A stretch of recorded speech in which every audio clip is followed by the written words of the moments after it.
Bom dia, boa tarde, boa noite. Sejam bem-vindos a mais um vídeo aqui no canal. Eu me chamo Abner e no vídeo de hoje a gente vai continuar lendo a Bíblia e é isso, né? Vamos ler a Bíblia e receber essa palavra que fez tanta mudança no mundo e proporcionou para muitas pessoas aquela certeza de superioridade. Uma certeza que é uma certeza que instalou-se e não se desequilibra sobre as outras, né? Uma certeza que é plena. E para adquirir essa certeza, precisa de acreditar nela. E essa é a palavra que acredita nela. É a Bíblia. E ponto final. Não existe outra palavra que acredita nela porque é, é em edição, né, de, de palavras são essas aqui que conseguem serem coadas e serem elevadas ao, ao equilíbrio do impossível, né? Então, se você pode acreditar no impossível de ser poderoso, de se equilibrar até mesmo em um, em meio a uma tempestade, é porque você tem essa palavra, né? E hoje a gente vai ler o capítulo 2 de Tiago. A discriminação e o mandamento do amor. Meus irmãos, a fé que tendes em nosso Senhor Jesus Cristo glorificado não deve admitir acepção de pessoas. Imaginai o seguinte: na vossa reunião entram duas pessoas, uma com anel de ouro no dedo e bem vestida, e a outra pobre, com a roupa surrada. Ao que está bem vestido, dais atenção dizendo-lhe: vem sentar-te aqui à vontade. Mas ao pobre dizeis: fica aí de pé, ou senta-te aqui no chão aos meus pés. Não é isso um caso de discriminação entre vós? Será que não julgastes com critérios que não convêm? Escutai, escutai, meus caríssimos irmãos. Não escolheu Deus os pobres aos olhos do mundo para serem ricos na fé e herdeiros do reino que prometeu aos que o amam. Mas vós desprezais o pobre. Acaso não são os ricos que vos oprimem e vos arrastam aos tribunais? Não são eles que falam mal do nome sublime invocado sobre vós? Entretanto, se cumpris a lei régia conforme a Escritura, amarás o teu próximo como a ti mesmo. Estais agindo bem. Mas se fazeis acepção de pessoas, cometeis pecado e a lei vos acusa como transgressores. Quem pretende observar a lei inteira mas comete transgressão num só ponto, torna-se culpado contra toda a lei. Pois aquele que disse, não cometerás adultério, disse também, não matarás.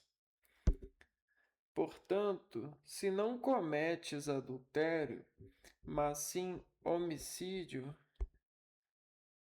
te tornas transgressor da lei.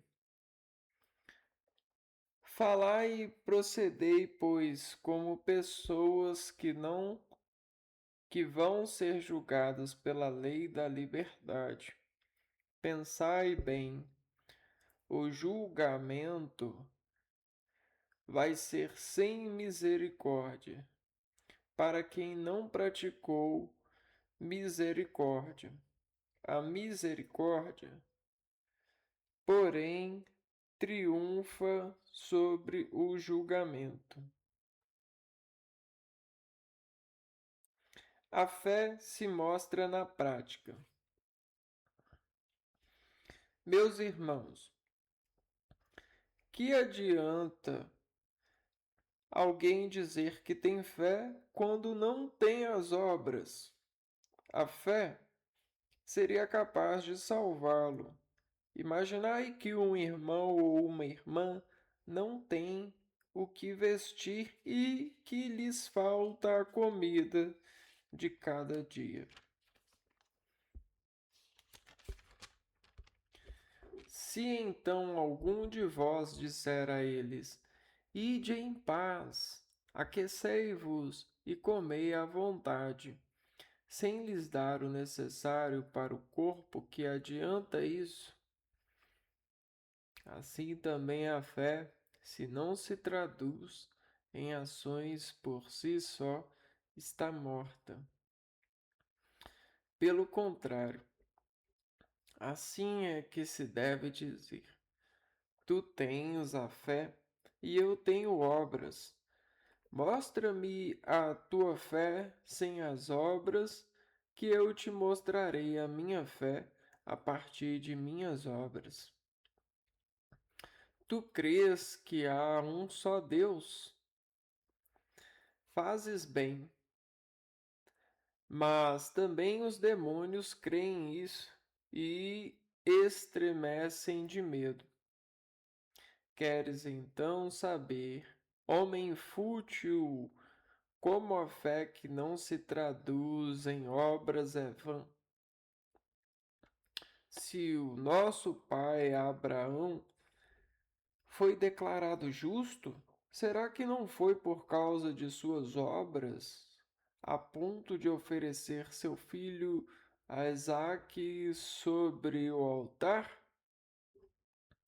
Como estás vendo, a fé concorreu para as obras e as obras completam a fé. Foi assim que se cumpriu a escritura que diz: Abraão teve fé em Deus, e isto lhe foi levado em conta de justiça. Ele foi chamado amigo de Deus. Podeis ver por que alguém é justificado com base naquilo que faz e não simplesmente pela fé. Não foi a prostituta Rabi, da mesma forma considerada justa em virtude de sua ação quando hospedou os que vinham reconhecer a região e os fez regressar por outro caminho. Assim como o corpo sem o espírito é morto, assim também a fé sem as obras é morta.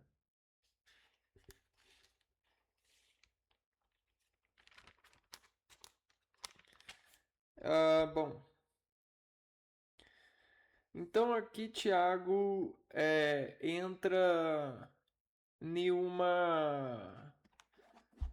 um momento de apreensão espiritual, onde o espírito ele tem tentado se conectar com a carne e a carne que se conecta com o espírito, ela traduz o mundo exterior, né? Essa comunicação carnal, ela é uma coisa material porque a carne sobre o espírito cria funções e acredita e se converte nessas criações e nessas funções. Isso são falsas informações para o espírito. Quando a gente alimenta o espírito e a gente o espírito se contamina pela conexão com a carne.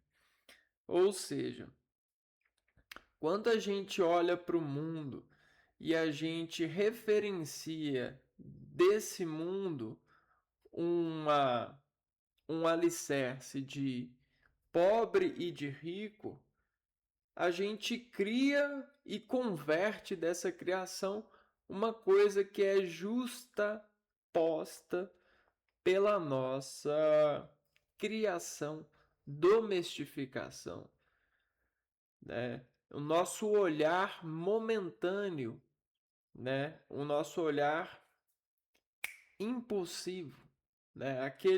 Aquela nota de rápida velocidade, né? A lebre, o rápido. E cara, o quanto que a velocidade nos faz criar domínios de operação por atingir velocidades, né? Muitos de nós acreditam que ser veloz no mundo de hoje faz toda a diferença. Eu não acredito nisso. Eu não acredito na velocidade, até porque eu acho que ela não existe. Ela é uma ilustração do movimento. Só que essa ilustração do movimento tem se tornado tão referencial, tão ditatorial, tão regencial, que as pessoas começam a crer que a velocidade ela é conhecida, ela é segura. E muitas das pessoas que acreditam nisso, muitas das vezes tentam se segurar na velocidade para intelectualizar-se em julgar as coisas por entendimento de velocidade, né? E aí as pessoas que olham, né, para as coisas de modo veloz, elas só veem aquilo que elas estão programadas para ver no sentido da velocidade. Elas só veem uma superfície de imaginação. Então, quando a gente vê isso, a gente estereotipifica as coisas e isso oxida, decompõe o estado real da matéria. O estado real da matéria é a composição ínfima de que ali existe uma conexão com Deus e não importa como a ilusão, a ilustração o diga, tem santidade, tem perfeição, tem a melhor coisa do mundo, a criação de Deus. E produtos dessa criação, adequações. E o que o ser humano vê? Ele vê aquilo que ele pode julgar em velocidade ver e dizer até com segurança que viu, mas na verdade não viu. Ele só velocistificou com aquilo que viu na sua forma de ver, na sua forma muito limitada de ver. Até por isso, o ser humano ele nunca, jamais conhecerá a Deus se praticares esse mal. E o Tiago, ele gesta disso na sua carta. Ele fala: os seres humanos, eles discriminam. Por que eles discriminam? Porque eles têm essa questão de estabilidade, e se eles aprenderem muito a visão, eles acabam perdendo a estabilidade e entram em encontros com a verdade. E a verdade, às vezes, para essas pessoas, é um desequilíbrio profundo, é um amargo, porque essas pessoas elas querem crer que são melhores que as outras, até por isso elas correm de conhecê-las. E isso é um estado fisiológico. Esse estado fisiológico, ele é para Deus um estado de doença, um estado de possessão demoníaca, né? Você tá possuído dessa mania. Possuído, você possui dessa mania o quê? Um requerimento de poder sobre as outras pessoas. E isso faz com que você tenha mal em você, né? Você não tenha o acorde de se aprofundar na equidade, na igualdade, na celebração do pavimento que é esperança de Deus, na sua cristianificação, né? No mandamento do seu filho, o fiel a ele. O que acontece é que isso parte de várias relações que o mundo nos dá, familiares, relações empresariais, né, financeiras, eu diria. E todos esses encontros com esses maus na vida nos acaba fazendo a gente se tornar parte disso, construtor disso. A gente, sinceramente, a gente acaba se tornando fiador disso, né? Criando essas teorias, essas funções de superior e inferior, onde isso é apenas um instrumento de mediações que são objetivas. Acontece que as coisas nunca acabaram e nunca vão acabar. O objetivo, ele não chega ao fim. É só um status momentâneo de que o fim chegou. Quando alguém diz para você que o fim está próximo, isso é apenas um estado de momento. O fim, ele não acaba, e até por isso que o fim não chega, é que a gente pode ter esperança e fé de que, quando for continuado esse objetivo, essa cristianificação,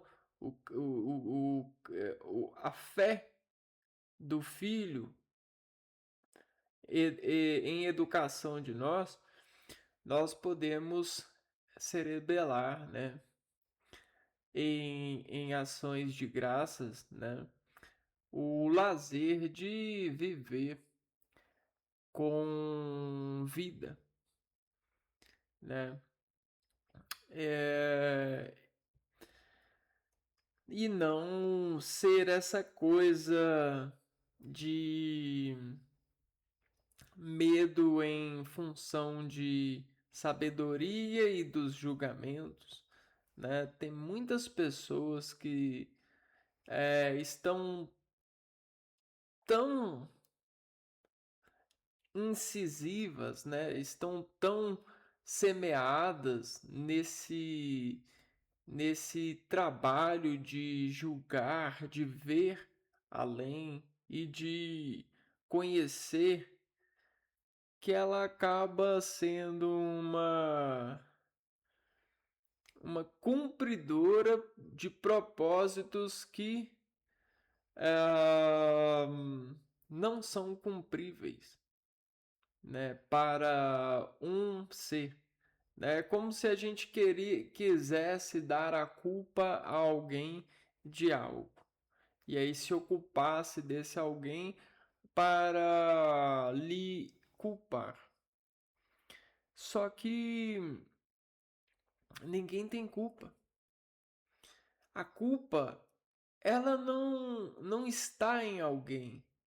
Esse comportamento, essa posição de mania disso, né, de mania de mal, ela não é culpa do ser, mas ela é culpa da preocupação que nasceu nesse ser. E essa preocupação que nasceu nesse ser, ora, vamos ser honestos, é por nós sermos, né? Vamos ser honestos, né? Será que você consegue ser honesto? A culpa é por nós sermos, né? E toda esse nós, né? Todos esses nós aí, é, se eles querem mesmo se ocupar de mudança, a mudança, ela, para ela ser efetiva, ela tem que partir dos nós e não do tal possuído de mania. Até porque, às vezes, aqueles que dizem ter a mania boa são os causadores da mania má, né? E então não é você se ocupar de dizer com seu poder o que o outro é. Jamais você conseguirá isso, porque você nunca vai chegar nesse objetivo, porque as coisas elas funcionam corriqueiramente, né? Então, se algo funciona errado, esse algo ele funciona pelo sistema que lhe dá a função, ok? E ninguém tem que aceitar ou se converter, porque não existe nada e nem ninguém com a certeza, com a verdade, com a santidade aqui para obrigar alguém. A gente tem a, a forma de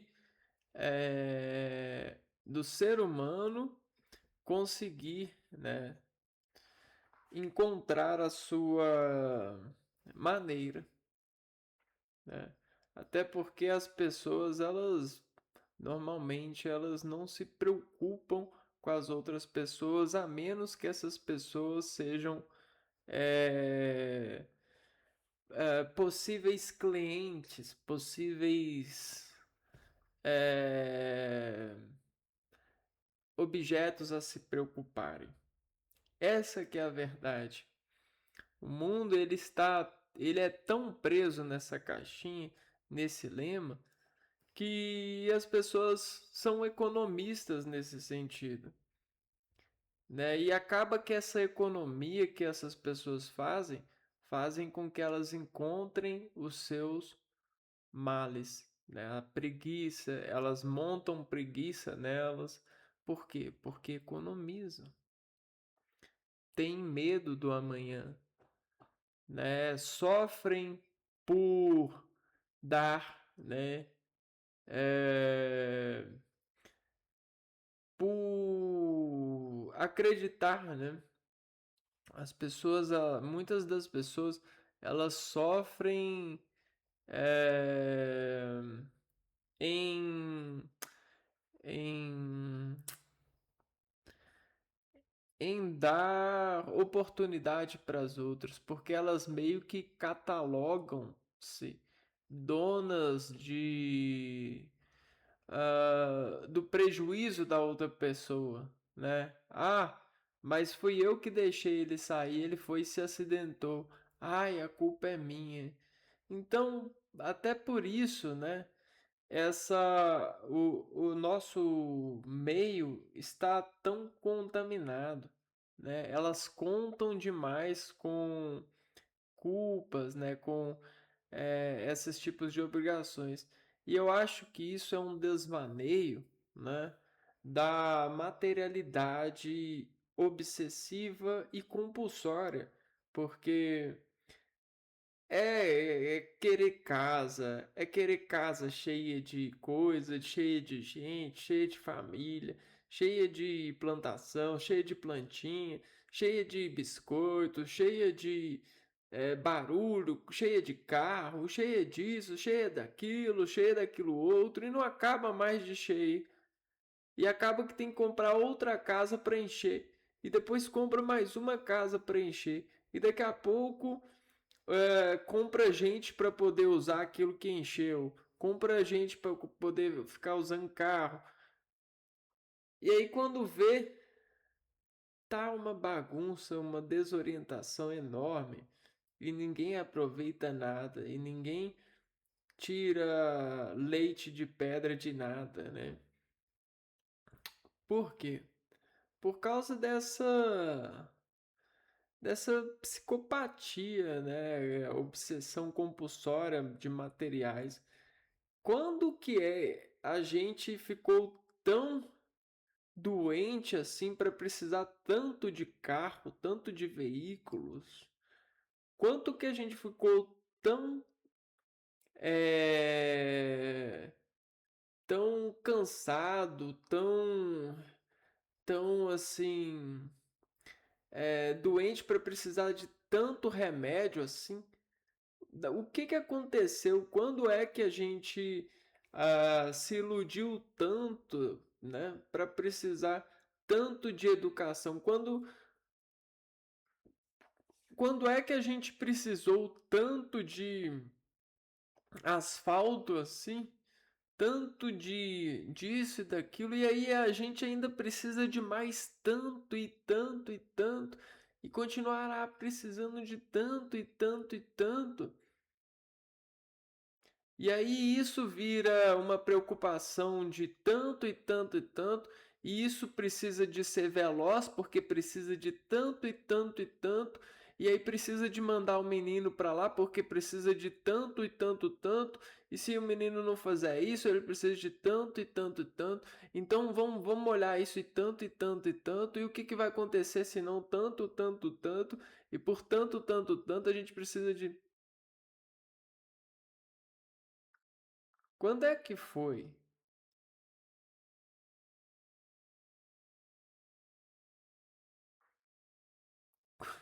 Quando que foi que a gente precisou disso para viver? Então, não tem graça o que o ser humano faz com o mundo nessa imposição e nessa cobrança de velocidades e nesse gatilho de emoções aparenciais, né? Você é um médico, é um médico. Doutor, me responde uma coisa. Esse acesso profissional, né? Quando é que a gente se afastou ou precisou de se afastar tanto do espírito para achar que a gente vive bem assim? Será que o espírito ele não dá conta de remediar? Será que o espírito não dá conta de viajar?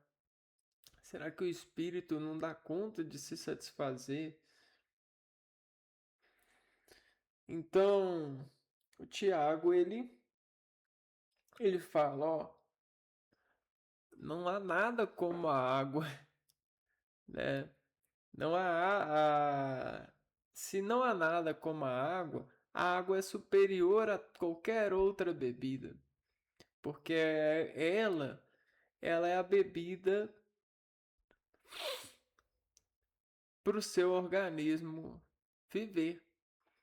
As outras bebidas, elas só são propositais, elas só são efetoras. A água não. A água ela é presente. O sol, ele é presente. Qualquer outra luz é só uma efetora. O sol não, o sol é presente. E há quem viva de ilusão, viajando para longe para ver ruínas de tantos tempos de civilizações antigas. Cara, você quer encostar em algo antigo? Quer ver algo antigo? Quer sentir algo antigo? Encosta em mim. Olha para você como você nunca viu. Acredite em Deus. Você verá. Não precisa. Não precisa dessa fantasia, dessa arrogância, dessa trama de superioridade e vacilação, tentando emanar informações que corrompem as pessoas pelo privilégio do agente de informar, que tenta parecer que todos são passíveis e possíveis de adquirir uma coisa que a gente sabe, puramente dito, que a sociedade se acovarda na hora de doar.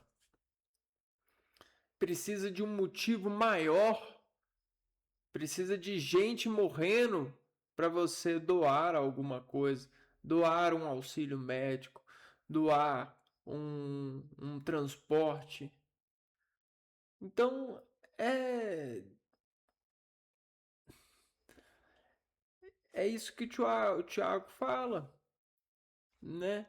Olha só, você tá olhando para o rico e você tá atraído pela riqueza, se prostituindo pela materialidade das conquistas, pela curiosidade daquilo que lhe possui. Mas e o outro, ser humano, filho de Deus? Por que não os trata com a mesma importância? Então, quem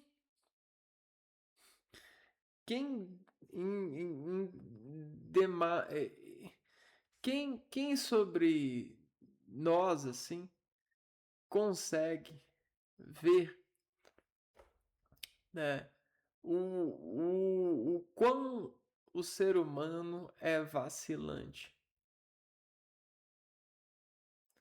Assim, a gente sinceramente não consegue chegar na fé verdadeira, né? É, a fé se mostra na prática, mas se a gente vive nesse mundo vacilante, como que a gente vai praticar o desvacilo se logo iremos vacilar? Se o nosso objetivo no mundo ele não é pela fé. Nosso objetivo no mundo não é pela fé, é pela aparência. E você pode até dizer: ah, eu vou na igreja, eu rezo, eu faço isso e eu não tenho isso não. Eu sou pela fé. Não é. Sabe por quê? Porque a culpa não é sua, mas esse mundo que a gente vive, ele está possuído, possuído de leis, de profissionais, de sistemas que operam pela aparência. Por mais que existam anjos com sensores para mentira, esses anjos eles ainda não deram conta, nesses anos todos, de fazer o ser humano conquistar uma operação pela fé, a prática humana pela fé, ou a sociedade pela fé.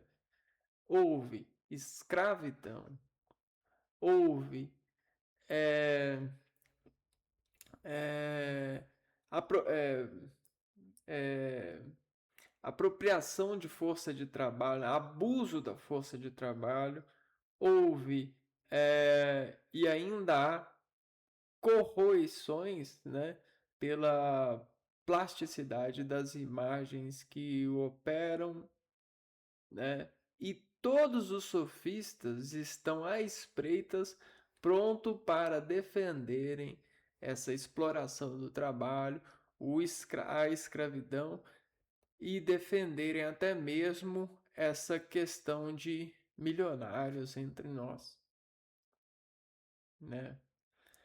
Tudo bem, ah, pode existir uma poetização sobre o efeito alquímico desta manifestação? Sim, mas antes dela ser um espetáculo, a gente precisava fazer outras coisas. Então não adianta você colocar uma coisa na frente da outra. E é isso que o ser humano vem fazendo. Ele coloca a aparência na frente da prática. Então, para mim não adianta nada ver tudo na aparência se a prática não está, né?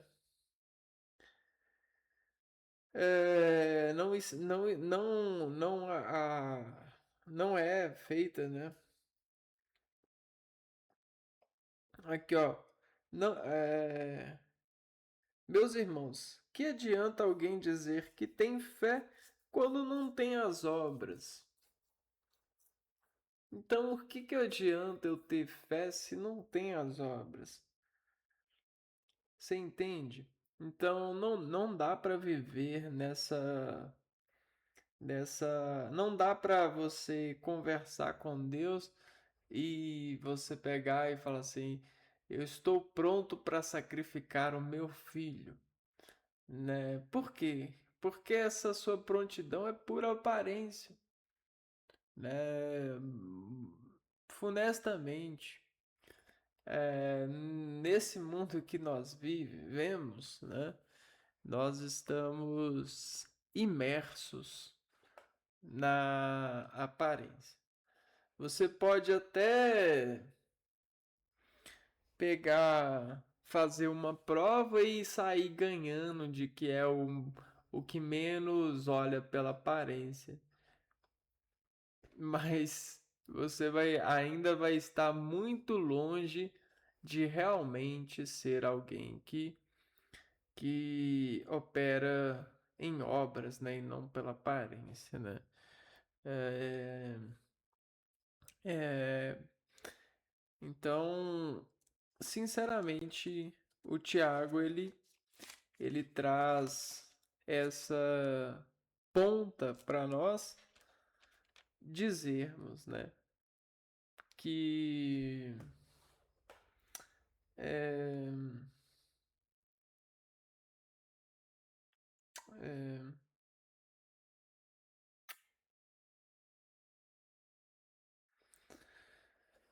ai, que nós precisamos mesmo é de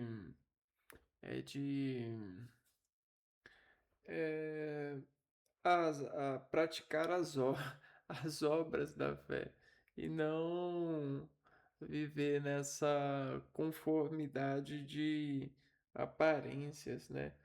É como se a gente fosse inteligente o bastante para colocar tudo em um lugar só e sei lá. Esse falar sobre isso é pesado porque a gente, quando lê a Bíblia, quando vai falar com Deus, a gente espera ver o paraíso, a gente quer agradecer, quer ver, olhar para fora e caminhar belamente e dizer que está tudo bem, que bom que os vizinhos estão por aí, que bom que o cachorro latiu, isso e aquilo. Mas é, eu não me sinto assim, eu me sinto pesado, né? E eu acredito que não sou só eu. E esse peso que às vezes as pessoas escondem nas suas velocidades, omitindo-as por estado de velocidade, é, é por é, é, é por a gente ter se convertido à aparência, né? Então eu sou alguém quando eu tenho um doutorado, um mestrado, eu tenho um cargo alto, eu consigo ter casa, ter carro, viajar para fora, colocar meu filho numa escola cara, né? Uma escola. Pô, e o cara que tá lá ensinando na escola barata, na escola que não paga? Pô, o cara lá? E o cara que não tem carro? Como que. Por que eu não saio na rua com uma tempestade de felicidade para ver todos? Por que as pessoas, quando elas não têm isso, mesmo elas não tendo dor, elas sentem dor, elas aparecem dor, elas fazem aparecer o drama de dor? Por quê? Porque o camarada tá com saúde, ele tem 18, 19 anos, mas ele tá todo porcalhado porque sente uma enorme dor. E por que sente essa dor? Porque falta. Por que te falta ali algo? Por que o ser humano te mostrou isso como se isso fosse a verdade?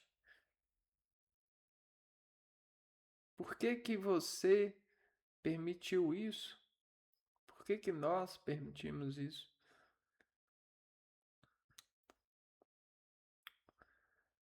O que você espera, cientificamente falando, encontrar? Qual resposta que você quer? Qual vingança que te falta? Né? Qual, qual espetáculo? O que você não aprendeu ainda das artes? O que você ainda quer controlar? Né? Qual vergonha ainda você não interpretou para entender que és bela? Por mais vergonhosa que seja, sangue escorrente, terra. Por que então? Né? Então, é uma dó. É uma dó. Poxa, eu fico triste, né? E não só eu não. Eu sei o que a velocidade faz com as pessoas. Sair de carro, sair de bicicleta, sair andando como se tivesse andando igual uma tempestade, igual um tornado. Eu sei o que é isso. Agora, eu também sei o que é caminhar com os passos de paciência. E eu sei o que é sentir, né? Tanto o lado sensorial do poder de Deus que ainda permanece, quanto do falso poder do homem que se manifesta na dramaturgia de alegar que merece toda essa compulsividade de materializações e esse título de doente, mesmo não sendo, porque se tornou um ator para esse emprego, para essa razão social, que é uma razão totalmente ignorante, idiota.